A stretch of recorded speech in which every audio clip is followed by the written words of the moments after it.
عمومی طور پہ ہوتا یہ ہے کہ لوگ کہتے ہیں جان ہے تو جہان ہے. جان اور جہان کا فلسفہ ہم بچپن سے سنتے آئے ہیں. لوگ کہتے ہیں جائیداد چھوڑ دو، فلاں چھوڑ دو، فلاں چھوڑ دو، نظریات پر بھی کمپرومائز کر لیتے ہیں. جب جان نہیں ہے تو پھر باقی کیا؟ جان ہے تو جہان ہے. اس فلسفے کو حسین ابن علی نے بدل کے رکھ دیا کہ جان ہے تو جہان ہے. حسین نے بتایا جان نہیں ہے پھر بھی پوری کائنات تیری ہے. لوگ یہ کہتے ہیں کہ اگر لٹ گئے تو پھر سب کچھ برباد ہوگا. حسین نے یہ فلسفہ دیا لٹ کے ہی تو آباد ہوا جاتا ہے. یزید سب کچھ بچا کے بھی نہ بچ سکا، حسین سب کچھ کٹا کے بھی زندہ و جاوید رہا. یہ فلسفہ دیا سب کچھ کٹ جائے، سر نیزے کی نوک پہ بھی چڑھ جائے، خاندان کی لاشیں بکھری پڑی ہوں اور گھوڑوں کے ٹاپوں تلے روندی جائیں، کفن بھی کھینچ لیے جائیں، خیموں کو بھی آگ لگا دی جائے، لیکن سر شہیداں پھر بھی نیزوں پہ بلند ہی رہے گا، اونچا ہی رہے گا. یہ فلسفہ حسین ابن علی نے دیا. یہ سر جھکنے کے لیے نہیں ہے، یہ سر اوپر بلند ہونے کے لیے. اور میں ایک بات کہا کرتا ہوں، لوگ سر بچانے کے لیے ہاتھ دے دیتے ہیں، ظالم کے ہاتھوں میں ہاتھ دے دیتے ہیں کہ سر بچ جائے. حسین نے ہاتھ بچانے کے لیے سر دے دیا. ہم نے بچپن سے لے کر کے لڑکپن تک اور لڑکپن سے لے کر آج تک حضرت نبی رحمت صلی اللہ علیہ وآلہ وسلم کا یہ فرمان سنا ہے، من رآ منکم منکرا فلیغیرہ بیدہ فإن لم یستطع فبلسانہ فإن لم یستطع فبقلبہ وذلک اضعف الایمان، او کما قال النبی صلی اللہ علیہ وسلم. تم میں سے اگر کوئی برائی کو دیکھے تو وہ ہاتھ سے روکے، ہاتھ سے نہیں روک سکتا تو زبان سے روکے، اور زبان سے بھی نہیں روک سکتا تو کم از کم دل سے برا جانے. اور یہ سب سے کمزور ترین ایمان کا مرتبہ تھا.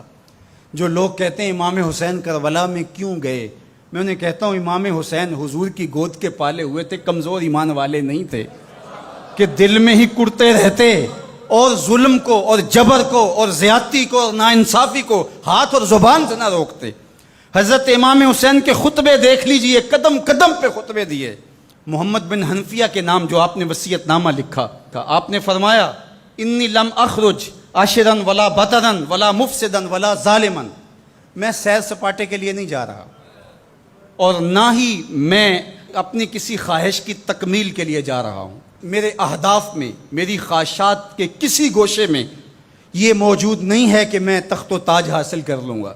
انما خرجت لطلب الاصلاح فی امت جدی، میں اپنے دادا کی امت کی اصلاح کے لیے جا رہا ہوں.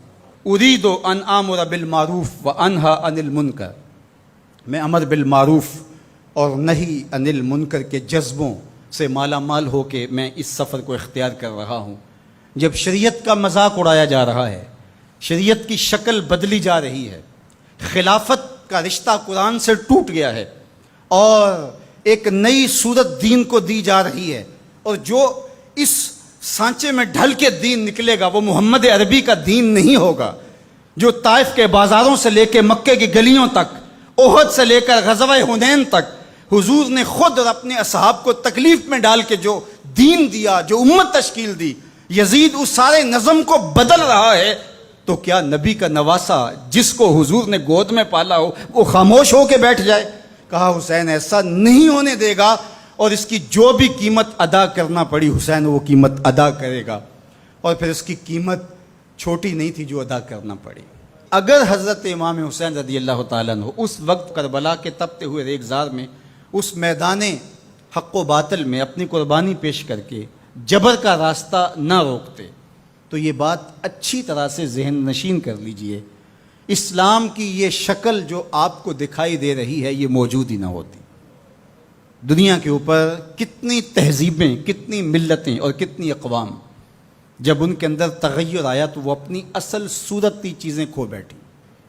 دنیا کے اوپر کتنے مذاہب، یہودیت کی شکل دیکھ لیجئے، کیا یہ وہی صورت ہے جو حضرت موسیٰ لے کر آئے؟ عیسائیت کی شکل دیکھ لیجئے، کیا یہ وہی صورت ہے جو حضرت عیسیٰ لے کر کے آئے؟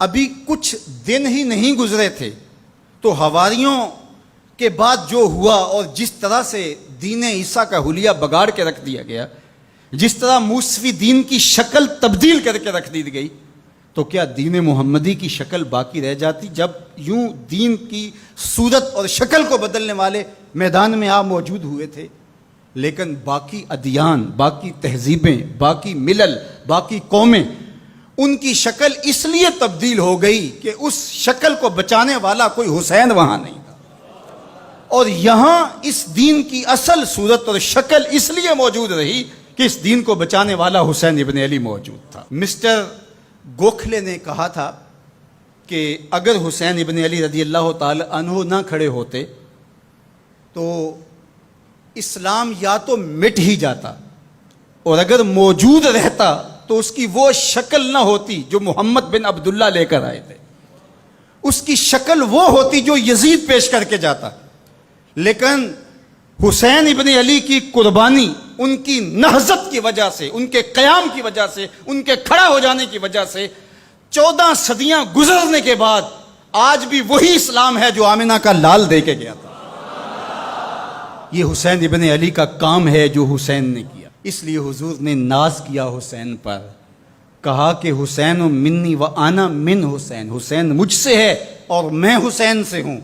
یہ مجھ سے ہے کہ میری بیٹی کا بیٹا ہے، میری نسل ہے، میرا نسب ہے، میں حسین سے ہوں، قیامت تک میرے دین کا جھنڈا جھولتا رہے گا، تو اس کی بنیادوں میں لہو حسین ابن علی کا۔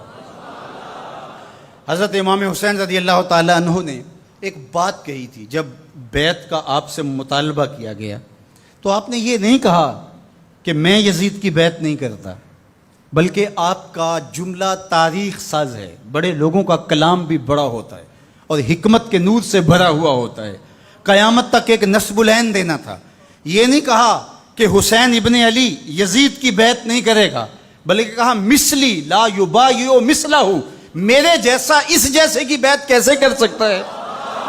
تو یہ قیامت تک کے لیے لاہ عمل دے دیا کہ جو حسین کے نقشے قدم چلنے والا ہوگا وہ وقت کے یزید کے ہاتھ میں ہاتھ نہیں دے سکتا، چاہے گردن کٹ جائے، بازو کٹ جائے، خاندان لٹ جائے۔